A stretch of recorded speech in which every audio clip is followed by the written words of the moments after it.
బ్రిటన్లో super exclusive news చూస్తే అఘోరి శ్రీనివాస్ను పోలీసులు విచారించారు. పోలీసుల విచారణలో విస్తుపోయే వాస్తవాలు బయటపడుతున్నాయి. అనేక కోణాల్లో అఘోరి శ్రీనివాస్ను విచారిస్తున్నారు. తమిళనాడు లింకులపై ఆరా తీస్తున్నారు. అఘోరి శ్రీనివాస్కు తమిళనాడుకు చెందిన ఒక పొలిటికల్ లీడర్ అండదండలుగా తెలుస్తోంది. శ్రీనివాస్కు కారు కూడా ఆ తమిళనాడు నేత గిఫ్ట్గా ఇచ్చారట. అఘోరి శ్రీనివాస్ వాడుతున్న కారు తమిళనాడు రిజిస్టర్ అయినట్టుగా సమాచారం అందుతోంది. శ్రీనివాస్ నడిపిస్తున్న సూత్రధారులపై పోలీసులు ఆరా తీస్తున్నారు.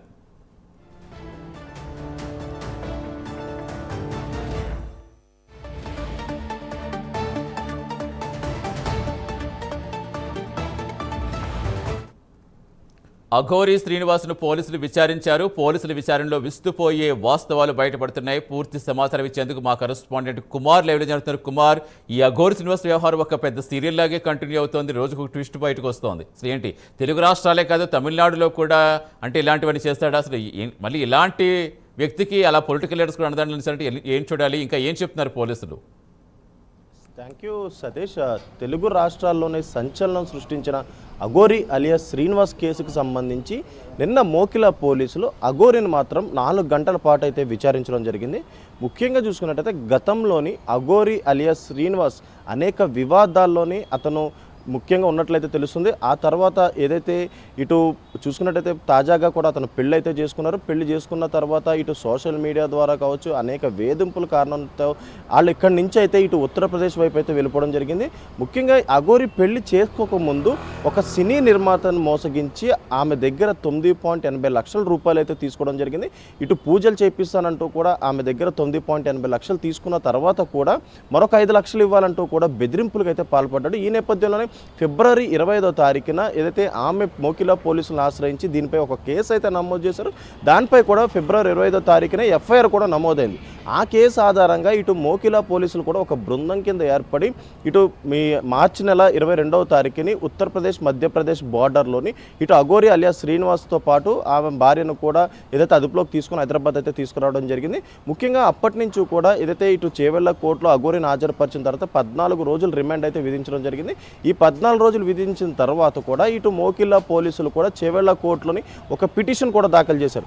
అఘోరిని విచారించేందుకు కూడా 3 రోజుల పాటు కస్టడీ ఇవ్వాలంటూ కూడా ఒక పిటిషన్ దాఖలు చేసిన నేపథ్యంలోని ఇటు చేవెళ్ల కోర్టు కూడా ఒకరోజు కస్టడీకి అయితే పర్మిషన్ అయితే ఇవ్వడం జరిగింది. నిన్న ఉదయం ఏదైతే అఘోరిని ఏదైతే మోకిలా పోలీసులు చంచల్గూడ జైలు నుంచి ఆయన్ని తీసుకొని ఇటు సీన్ రీకన్స్ట్రక్షన్ కూడా చేశారు. ముఖ్యంగా ఈ ప్రగతి రిసార్ట్స్ అంటే శంకర్పల్లిలో ఉన్న ప్రగతి రిసార్ట్స్కి సంబంధించి అక్కడ సినీ నిర్మాత అయితే ఉంటుంది. అక్కడ ఎన్ని రోజులు ఉన్నదనే కారణంతోనే అక్కడ సీన్ రీకన్స్ట్రక్షన్ చేసేందుకు కూడా అఘోరిని అక్కడికైతే తీసుకెళ్ళడం జరిగింది. ఆ తర్వాత మోకిలా పిఎస్కి తీసుకొచ్చి ఇటు వీరబాబు అంటే సిఐ వీరబాబు 4 గంటల పాటు అఘోరిని అయితే విచారించారు. ముఖ్యంగా ఈ 4 గంటల పాటు అఘోరిని అనేక ప్రశ్నలు అయితే సంధించడం జరిగింది. ముఖ్యంగా చూసుకున్నట్టయితే ఇటు అఘోరికి సంబంధించి ఈ 9.80 లక్షల రూపాయలు సినీ నిర్మాత దగ్గర తీసుకుంది కాబట్టి దీనిపై పూర్తిగా విచారణ అయితే కొనసాగింది. అసలు సినీ నిర్మాత ఎలా పరిచయం అయ్యారు, ఎక్కడ పరిచయం అయ్యారు, అలాగే ఇటు ప్రగతి రిసార్ట్స్లోని ఎన్ని రోజులు ఉన్నారు, ఆమెకి ఏమేం పూజలు చేశారు, ఈ 9.80 లక్షల రూపాయలు ఏ విధంగా తీసుకున్నారు, అందుట్లో ఎంత ఖర్చు చేశారు, అది మిగిలిన అమౌంట్ ఎక్కడ పెట్టారు, వీటన్నిటిపై పూర్తిగా ఏదైతే పోలీసులు విచారణ అయితే కొనసాగించారో ఆ తర్వాత ఆ అఘోరిని షాద్నగర్ కోర్టుకు అయితే తరలించారు. షాద్నగర్ కోర్టు తరలించిన తర్వాత కూడా అఘోరికి మరొక 14 రోజులు రిమాండ్ అయితే విధించడం జరిగింది. ఎందుకంటే ఈ కేసుకు సంబంధించి కూడా పోలీసులు ఇప్పటికే కేసు నమోదు చేసి విచారణ చేపడుతున్నారు కాబట్టి మరొక 14 రోజులు రిమాండ్ అయితే విధించడం జరిగింది. అప్పటికే ఏదైతే అఘోరి తరపున లాయర్ కుమార్ కూడా బెయిల్ పిటిషన్ కూడా దాఖలు చేశారు. కానీ ఆ బెయిల్ పిటిషన్ సోమవారానికి అయితే వాయిదా వేశారు. ఈలోపు 14 రోజులు రిమాండ్ విధించడంతో కూడా అఘోరిని మరొకసారి చంచల్గూడ జైలుకి అయితే తీసుకెళ్ళడం జరిగింది. అసలు ఈ అఘోరి కేసులోని ముఖ్యంగా చూసుకున్నట్టయితే అఘోరి వెనక ఎవరున్నారనే దానిపై ఇప్పుడు సర్వత్రా చర్చనీయాంశంగా మారిందని చెప్పొచ్చు.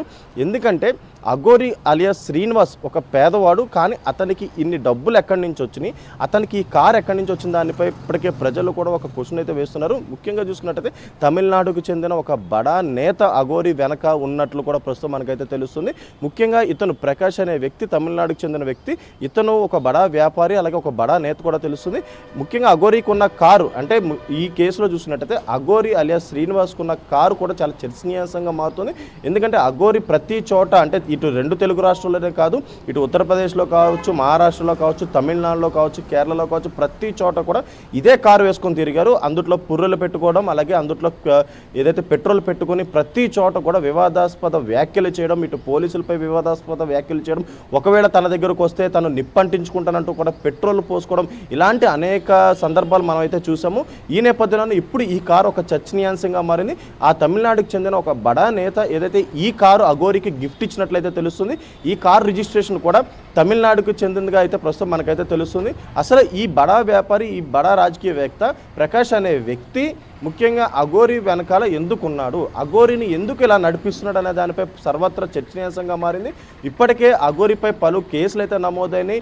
ముఖ్యంగా గతంలో అనేక వివాదాస్పద వ్యాఖ్యలు చేసినందుకు గాను ఇటు హిజ్జాలకు సంబంధించిన కొన్ని కేసులు నమోదైనాయి. అలాగే ఇటు ఏదైతే ఆమె పెళ్లి చేసుకున్న ఆమెకు సంబంధించిన తల్లిదండ్రులు కూడా ఇప్పటికే ఒక కేసులు పెట్టడం జరిగింది. ఇలా వరుసగా అఘోరిపై కేసులు నమోదవుతున్నాయి.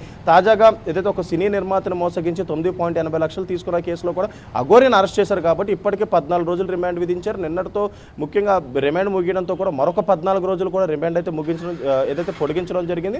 ఇప్పుడు తాజాగా ఈ అఘోరికి సంబంధించిన వెనకాల అంటే ఈ బడావేత్త ఎవరు, అసలు ఇతను ఎందుకు అఘోరికి ఫైనాన్షియల్గా సపోర్ట్ చేస్తున్నాడు, అఘోరికి కారు ఎందుకు ఇచ్చాడనే దానిపై ఇప్పుడు సర్వత్రా చర్చనీయాంశంగా మారింది.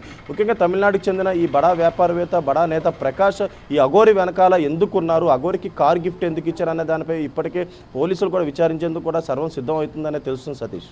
Right, thank you Kumar.